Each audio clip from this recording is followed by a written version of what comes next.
I think that mental health looks different for everybody, and that folks get really caught up in this idea that therapy is the path forward. Right. So for folks that are struggling, who are maybe too scared to raise their hands, or the stigma is too heavy for them to take that course of action, I think just exploring the other options out there, whether it's self-guided mindfulness or self-guided digital therapeutic tools, whatever it may be, just acknowledging, again, kind of like the question before, something is off. And that could be something you handle on your own, or that could be something that you reach out and say, I need support.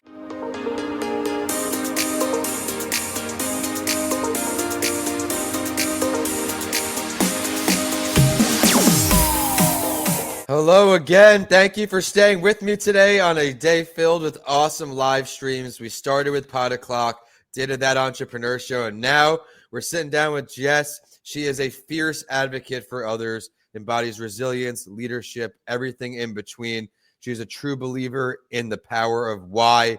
We're going to learn her story here today on a mental health break. So Jess, thank you for stopping by. Sure thing. I don't know if I can live up to that intro, but I appreciate it. It's very kind. It's really kind words. I'm just reading what I was given, right? I saw her on LinkedIn. You're reading what I told you to say. Exactly. No, she's being kind to herself now. We actually met on LinkedIn. A lot of cold networking I've been doing later, not just to grow my business, but to grow my shows intentionally. I'm very grateful for consistent incoming requests, but I still like to get to know people and go through the process of learning all about them. And today, she's a numbers-driven, impeccably organized powerhouse, certified in behavioral economics, trauma-informed leadership, and LGBTQIA plus leadership. She's also a mom, Long Island native, so we have that in common. We were talking on our intro call, and a survivor. She's done so much, and I always like to start the show, with asking you to start your mental health story from wherever you feel comfortable. It's a super big question, right? I am somebody who is a fierce believer in always sharing your mental health stories. I think that it's really the only way we can continue to destigmatize mental health. Professionally, I work in the mental health space. I have for many years. I think it's super important in the corporate world to push forward, again, that destigmatization of mental health. Personally, I've struggled with my mental health my whole life. I don't remember a time in my life where I wasn't having, consistent panic attacks. I'm diagnosed CPTSD. I'm diagnosed ADHD, anxiety, depression, and agoraphobia. So a real fun cocktail of things. But again, I'm just super open about the reasons why those diagnoses have sort of fell on my plate. Some of which are, I grew up in an emotionally abusive household. I grew up with a narcissistic parent. And a lot of that has just led me to have a unique lens into the mental health space and how important it is to continue to find your own voice and continue to find your own journey within it. I love what you just said there, your own journey within it. Everyone's journey is going to be different. Of course, the loyal listeners today know eventually we'll talk mental health tips, things that work for her, but it doesn't work for everyone. Things I stress and do in my day-to-day may have overlap with her. She may say, Vince, that stuff does not work for me, and that's okay.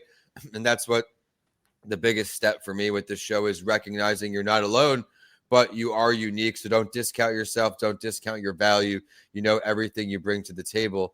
What got you into this line of work professionally? Do you think it stems from like you said, your childhood experiences? Take a step back. I started my career in commercial construction and automotive. So these really service-driven industries.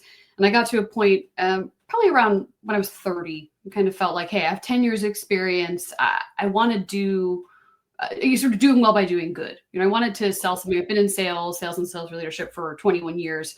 I wanted to use those superpowers to put good into the world. I wanted to sell something that at the end of the day, I didn't come home and just, feel, for me personally, a little icky about it. I wanted to just kind of better the world as best as I could. And I think that's very admirable, because now you're carrying that with your work day in and day out. What's your favorite part of being in this work? And I know it's not all roses and sunshine. It's not an easy profession to be in, but I know you have the passion for it. So if there's any aspiring professionals out there in this field, let's see what you got. So I think there's a couple of things. I mean, first and foremost, your impact is tangible. You're able to see, hey, I've brought mental health services into this huge company. We're seeing reduction in turnover. We're seeing increase in productivity. We're seeing people get better. We're seeing folks say, hey, I'm raising my hand for therapy, mindfulness, whatever it may be, to your point before, right? Different things work for different folks. So that communication piece and just understanding at the end of the day, we're changing people's lives. And I think that that's a really unique and for me important, and I'm honored to be in that position. I think it's just going to continue to grow your advocacy and get stronger and stronger. I want to touch on something that I think will resonate with a lot of people too, is you're a mom, right? Balancing your mental health as a mom when you have to worry about not just the mental health, the physical health of two other people, partner, animals, whatever. What are some things you do to be the best mom you can be while recognizing, hey, I'm still a human. I'm still going to have its life's ups and downs? Great question. So, for me, it's a little bit different. So I did grow up with a narcissistic parent. So parenting is very triggering in and of itself, right? Because there's so many facets of it. I want to make sure my kids, I have two girls, I have a 5-year-old and an almost 3-year-old. I want to make sure they're mentally healthy. I want to feel, make sure they feel affirmed and that they know all feelings are valid. For me, there's a lot of work I have to kind of do on the back end to always be able to do that for them. So it looks like a couple of different things. That's on the lower acuity end, right? Taking mental health walks, working out, eating healthy, getting enough sleep. On the other side of that, though, I am in really intensive trauma therapy. I do EMDR every week. It's something that's a little bit newer to my overall mental health cocktail. I was in CBT therapy for many years, and I've just found I need something a little bit more.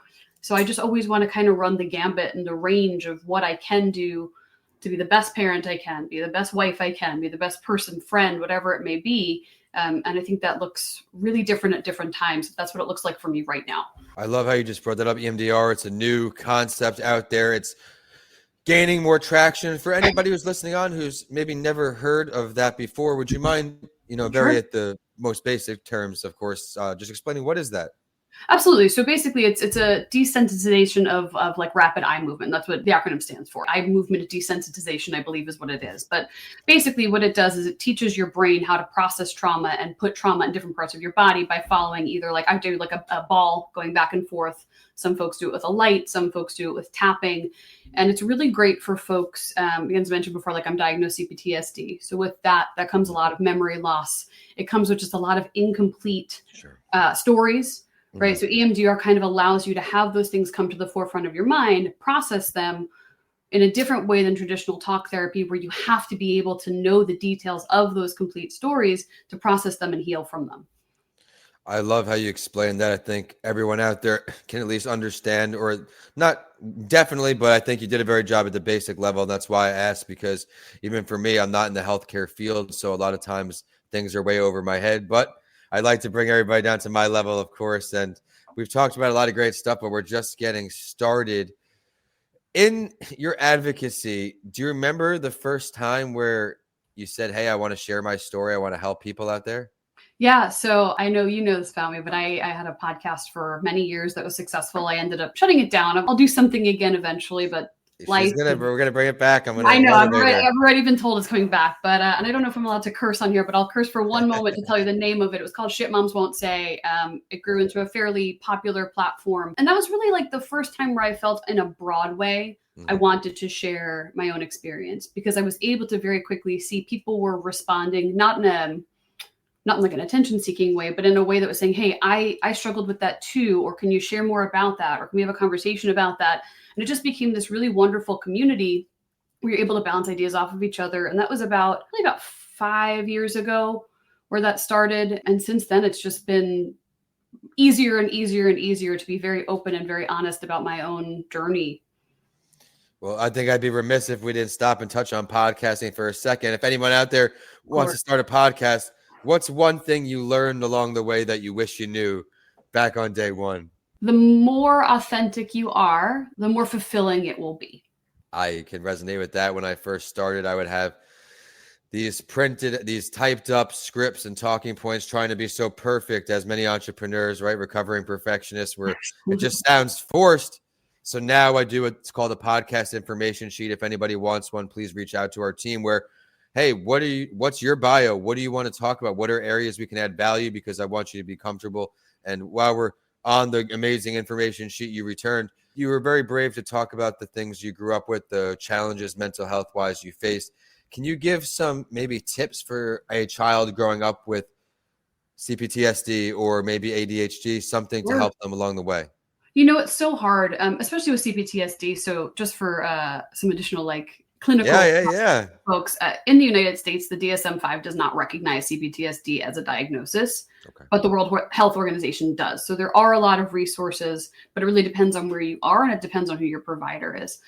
I think as a kid with things like CPTSD and ADHD, especially in women, they're not diagnosed young. So I was diagnosed with ADHD in my 30s. I was diagnosed with CPTSD in my 30s. So I think, depending on the type of household you grow up in, if mental health is a conversation you're able to have and you are in an open home, I think just raising your hand and saying something feels off, whatever that may be. It could be the most general statement in the world. But I think that just showing up for yourself and raising your hand is sometimes enough to propel the steps forward that can help. And the hardest thing maybe at first to put your hand up that first time, speak for the first time, but something that's been an integral part of my life is a support system. And that can look like family for some, friends for some, mentors, counselors, you name it, talking to someone at the grocery store, having that human interaction and just getting things off your chest. For me, at least, bottling things up never works in my favor. It always ends up causing more detrimental mental health effects. So I really love everything you said there. If you can give one piece of advice now, Jess, to anyone out there who may be struggling today, what can you offer them? I think that mental health looks different for everybody, and that folks get really caught up in this idea that therapy is the path forward. Right. So for folks that are struggling, who are maybe too scared to raise their hands, or the stigma is too heavy for them to take that course of action, I think just exploring the other options out there, whether it's self-guided mindfulness or self-guided digital therapeutic tools, whatever it may be, just acknowledging, again, kind of like the question before, something is off. And that could be something you handle on your own, or that could be something that you reach out and say, I need support. I love it. And recognizing it within ourselves is the only way we can go about it. A doctor can maybe try to help us, or a counselor, but listen to your body, listen to what you're feeling. There's a difference between being sad, and then there's a difference between being depressed. A lot of times you just hear these terms thrown around like catchphrases now, which is disappointing, but recognize hey, if I am sad for a few days in a row now, let's maybe talk to a professional, because even for me, I think I'm great at some things, but I'm not very good at a lot of things and most things, right? In life, you can only learn about certain things.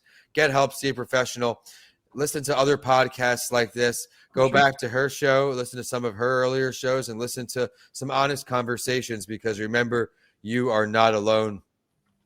What can we look forward to seeing from you? And once we will get your contact info. People want to follow your journey, but what's next for you? What do you have going on here in 2025? All different things. I performed professional musical theater right out of college, and then I sort of made the decision to use my powers for the business world instead, but I do still pick up musical theater contracts every so often throughout the year. So I just directed a show, so it's wrapping up. I'll be doing some Shakespeare over the summer. Oh, cool. But I will probably bring some form of a podcast back to the table within 2025. There's a lot of ideas on the table. There's a lot of, friends that I'm looking to partner with. And I just think there's so much good that can be brought out of having really honest conversations. And for me, candidly, Shit Moms Won't Say was great. I just sort of, on top of just some other life stuff, I kind of lost interest in the topic. And I think if you're going to be doing something, you have to be all in and passionate about it. And for me right now, the things that are most prevalent in my mind are corporate America and what that's doing to folks. And then, of course, mental health. So thinking through how to combine all of those things together. I love everything. I can't wait to see it now that we're following each other on LinkedIn, especially. But let's start with an animal. How old's your dog? What kind of dog do you have?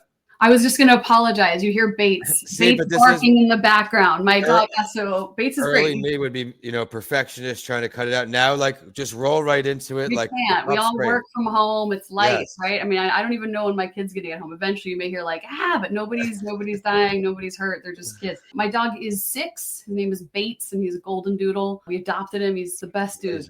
He's huge. It's like having a giraffe live in my house. He's a great guy.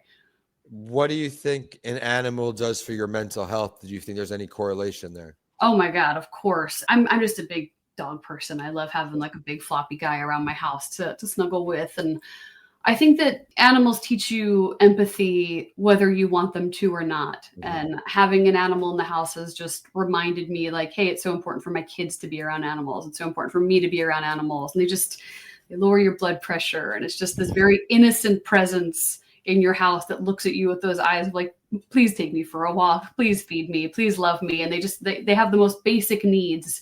And it kind of reminds you to think about the most basic needs for yourself too.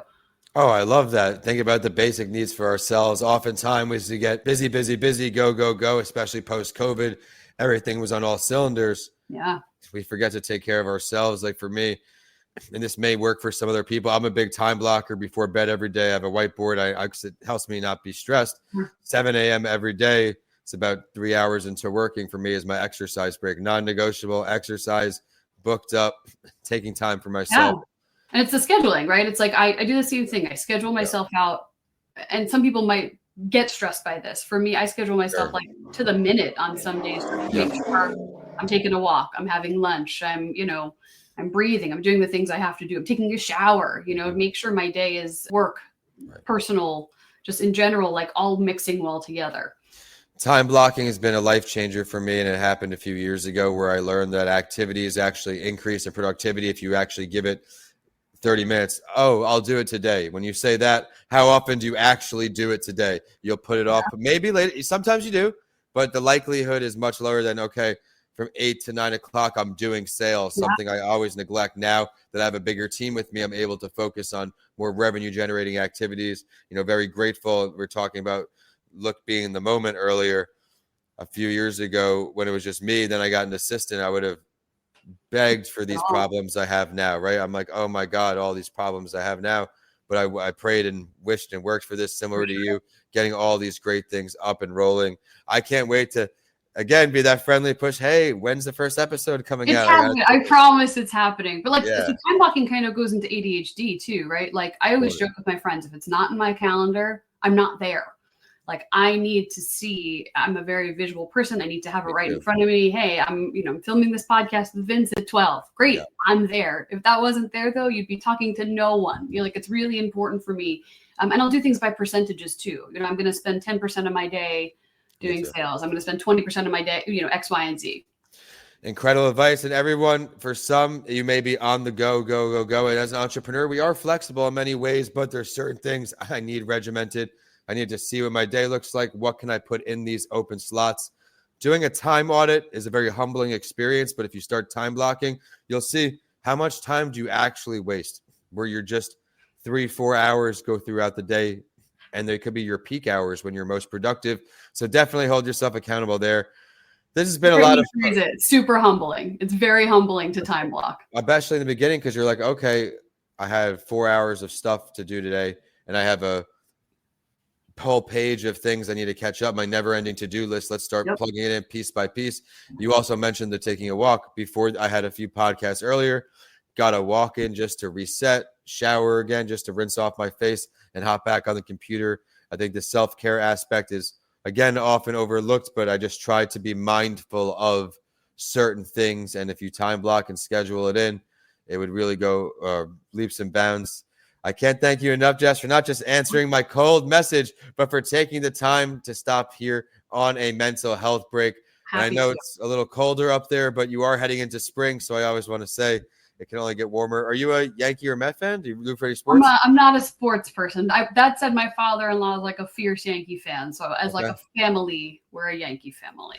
Okay, I'm a Yankee fan as well. So my dad's a Met fan. I'm a Yankee fan. We have a rivalry in each sport. But if you're from New York, I definitely want to pique the interest there because it's always a competitive rivalry, you could say, especially with the football teams both poorly performing again and again. Soto going to the Mets. But with that, we got to ask one more time, where can we say hi to you online? What's anything that's all things Jess? What can we help you with? Go ahead and follow Shit Moms Won't Say. It's at Shit Moms Won't Say on Instagram. As I said, it is a little bit dormant right now. There are some plans to bring it back. You can feel free to find me on LinkedIn, Jess Ferretti. And I love to chat. I love to meet new people. So please feel free to reach out. All right, everyone. Well, you heard how to get in touch with her. Please go ahead, connect with her. She's a great resource to have. My name is Vincent A. Lancey, and this is a mental health break. Thank you for tuning in and keeping this show a top 5% global show. We can't do this without you, the amazing listeners, the amazing and courageous guests like Jess coming on each week to help you remember you are not alone. You always have someone in your corner, and sometimes it may be a podcast. I'm grateful to play a small role in your life, and please go through the episode list. There'll be an episode on the subject you need help in today. Jess is a great resource if you need professional help. Go to her page, check her out. And this is a mental health break brought to you by johnford.com, theempathyset.com, and Coming Alive podcastproduction.com. And with that, we're signing off today from New York down to Florida. Jess, thank you so much once again for joining our community of mental health champions. Thank you so much for having me.